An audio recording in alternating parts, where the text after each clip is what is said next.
এই ব্লগটা ছিল অন্যান্য ব্লগগুলোর থেকে একটু আলাদা, কারণ এটা হচ্ছে আমার ফার্স্ট গভর্নমেন্ট জবের জয়েনিংয়ের একটা ব্লগ।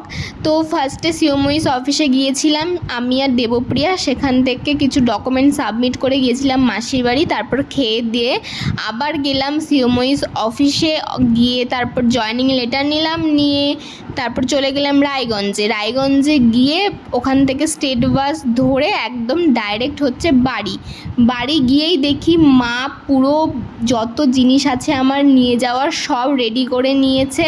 তারপরের দিন সকাল উঠে পড়েছি, উঠে গাড়িতে উঠে চলে যাচ্ছি হচ্ছে আমার ডেস্টিনেশনে, মানে হচ্ছে ইসলামপুর। ঠিক ইসলামপুর নয়, ইসলামপুর থেকে আরেকটু যেতে হবে, রামগঞ্জ বলে একটা জায়গা, সেখানে হচ্ছে আমি থাকবো।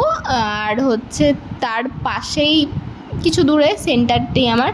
তো তার আগে পাঞ্জিপাড়াতে আমরা সবাই নেমে কিছু খেয়ে নিলাম এখান থেকে, সেই পরোটা আর তরকারি, তারপর আরও অনেক কিছু দই টই। দোকানটা বেশ ভালোই ছিল, আর মা বাবা এখানে সব কিনছিল। তারপরে এখানে আমি জয়েনিং লেটার লিখছি সিওমইস অফিসে গিয়ে, লিখে আমার কমপ্লিট। তারপর রুমের কি অবস্থা, তারপর আমি যে বাড়িতে আছি সেই বাড়ির পুচকিগুলো সবাই মিলে আমরা যাচ্ছি হচ্ছে এবার সেন্টার দেখতে।